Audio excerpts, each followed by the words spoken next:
काल तू लोगन के हमारी भाभी के पेट में पल रहल बच्चा के और हमारी भाभी के दोनों जना के मौत के घाट उतारे के बाद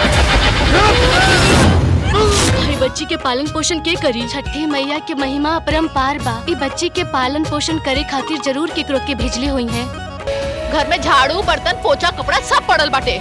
एजा खड़ा होके चल जाओ। हमने के लक्ष्मी के ब्याह इतना धूमधाम से करे के बा कि पूरा गांव जवार सब याद रखेगा। सुन ला पुकार छठी मैया हमार आज सुबह 9 बजे रापचित चैनल पर। मन ही मन में शादी के लड्डू फूट रहे हैं।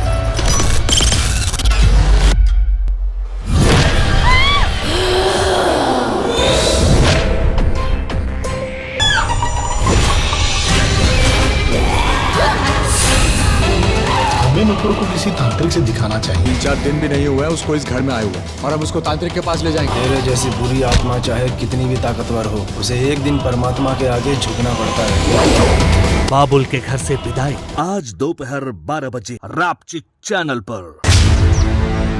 ऐसी छोटी मेंटेलिटी और छोटी सोच रखने वाले लोगों के संग हम अपन सेल्फ रिस्पेक्ट से कब्बो कॉम्प्रोमाइज ना कर सकेंगे। तू झूठ बोलता रू माई। इस शहर में अपन केहू बा तो के सूटा वाली मत बोल। का कही अप्सरा कही। ओ हम काल रात ना बहुत ज्यादा पीले ले रहे हैं। काल हम काका कही हमके मालूम नहीं किया। अरे रुको, बात तो सुनो। अरे बात तो सुनो। प्यार का बंधन आज दोपहर 3 बजे रापचित चैनल पर। घर में नवरात्रि की पूजा मेरे हिसाब से होगी। तुम बहू हो तो बहू की तरह रहो। शादी कर ले ला। भाई के भौजाई के बतावल जरूरी ना समझला। आगे के बारे में का सोच ले बड़ा। हम शहर जाएंगे। कर दी बंटवारा। घर के खेत के पैसे के बंटवारा हो सकेला, पर प्यार मोहब्बत के बंटवारा कैसे करी। मैं मम्मी जी के दिल में जगह ही नहीं बना पाई। बहू बनी लेकिन बेटी नहीं बन पाई। इस संसार में इंसान को अपनी करनी का फल भोगना ही पड़ता है। बड़े घर की बहू आज शाम 7 बजे रापचित चैनल पर। इतना रुपया जिंदगी में कमाइल तो दूर, तू सारी जिंदगी देख भी ना पाई ले।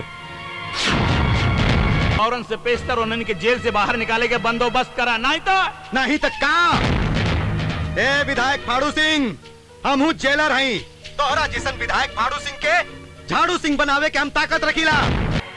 तुम्हारी बेटी के दुल्हनिया बना के ले जाई दिलवाला मोहन। भोजपुरिया बिहारी का चैलेंज हुए तारा के रापचित चैनल पर।